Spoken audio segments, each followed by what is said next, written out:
สุขสบายดีพี่น้องสบายดีวันหวยออกเด้อจ้าพี่น้องจ้าสวัสดีนะครับสวัสดีวันที่1 มิถุนายนนะครับพรุ่งนี้วันที่2ก็คือวันเกิดพัลล่านะครับ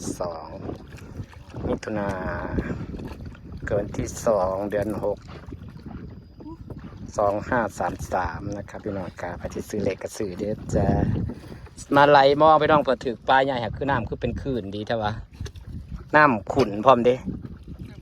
มันหมานปลาใหญ่เด้อน้ำขุ่นอันนี้ถือปลาพี่น้องพอจะได้กิดการปลาใหญ่จ่าอยู่กลางน้ำโขงกระเป๋าลิซ่านะคะหลังจากไปหาหน่อไม้มานี่หน่อไม้ก็ขายได้80 บาทจะดีนะคะวันนี้เราใส่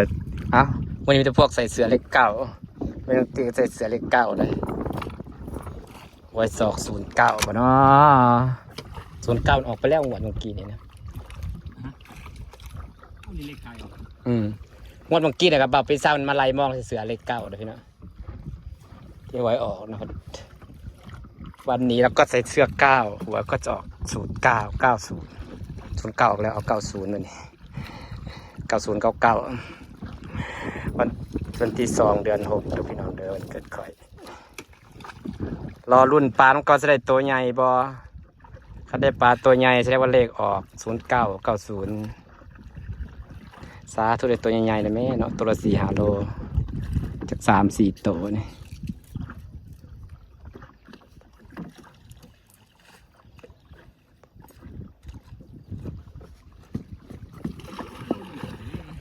มันเต็มเพื่อได้ปลาลมมันนี่เนาะคืนผู้พี่น้องจ้ามาไหลมองน้ำกันได้จ้ากำลังกู้มองสิมานอยู่ประเดี๋ยวมันปลาตัวใหญ่ๆในวันหวยออกแล้วจ้าขอให้ทุกคนมันมานะคะรางวัลใหญ่ๆรางวัลที่1มาฝากคอยเด้อพี่น้อง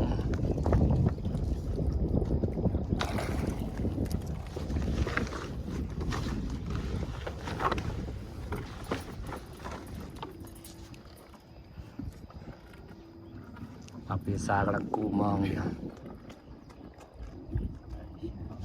กำลังกู้มองพี่น้องมารุ่นปลาใหญ่น้ำกันเมื่อก่อนไอ้โตอันจักโลกับตัวใหญ่ละ5 โลตัวบอกใหญ่ปลา5 โลพี่น้องเนื้อนี่นาเป็นนาถ้า5 โลขึ้นไปได้โลละ100บ่ขนาด5 โลขึ้นไปโลละ110 3 โลไปโลละ100อันตัวน้อยโลละ60-70พี่น้องปลานี่แห่งน้ำหนักลายแห่งเป็นราคาเดี๋ยวพี่น้องปลานะว่าจะเป็นปลาแห่งปลาเครื่องปลาข้างแห่งดีๆใส่ติงอยู่แห่ปลาจ้ามองอย่างนี้เนาะปลาตัวน้อยตัวใหญ่กระเบื้องที่ดังมองเลยจ้ะพี่น้อง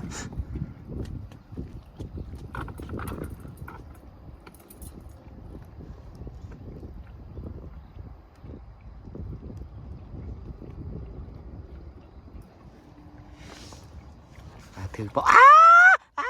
คือมันสิรุดนี่คือมันสิรุดยังไงล่ะรุดอีลี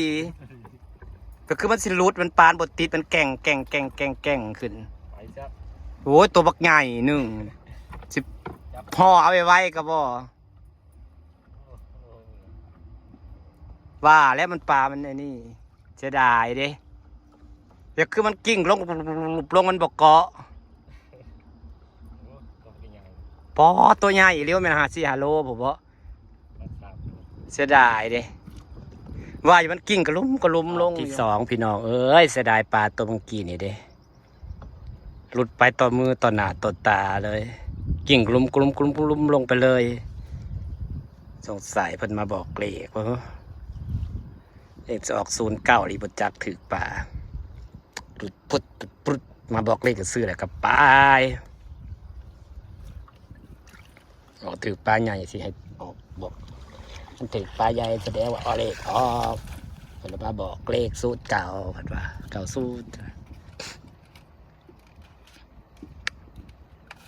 เลขปลานี่เลขอีกอย่างวะ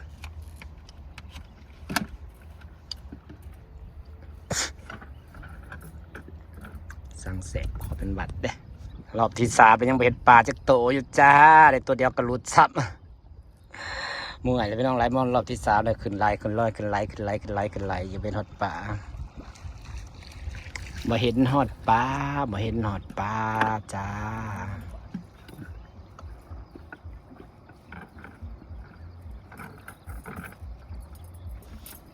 ได้ปลาตัวเดียวกระลุดซ้ำพี่น้องเอ้ย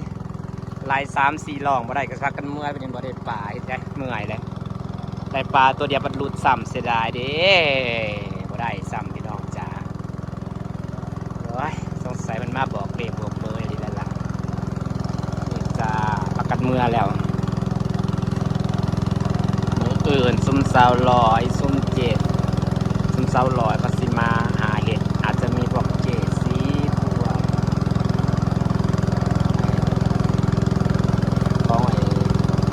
ของมาลาพวกยังมาพี่น้องมาหมู่มากับสิมวนคือกันกว่า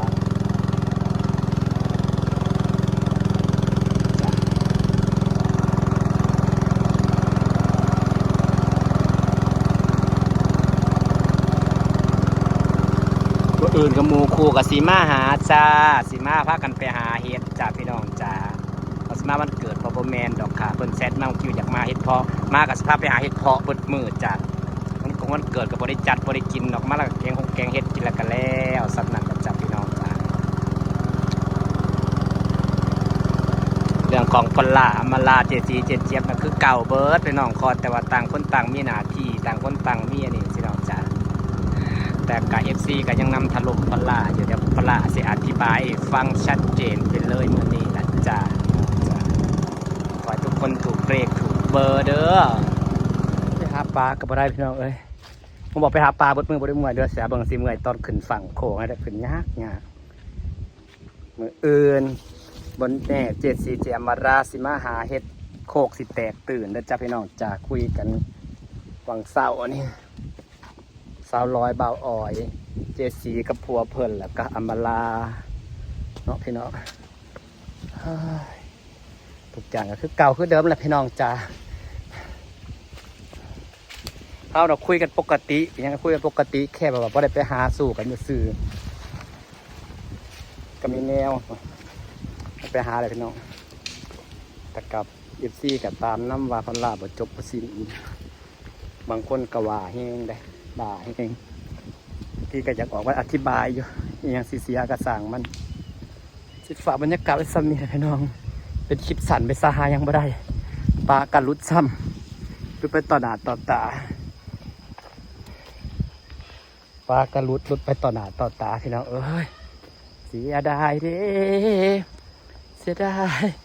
ายปลากล้องมันคือเสะเหลืองสบายดีเลยจ้ะพี่น้องสวัสดีจ้ะ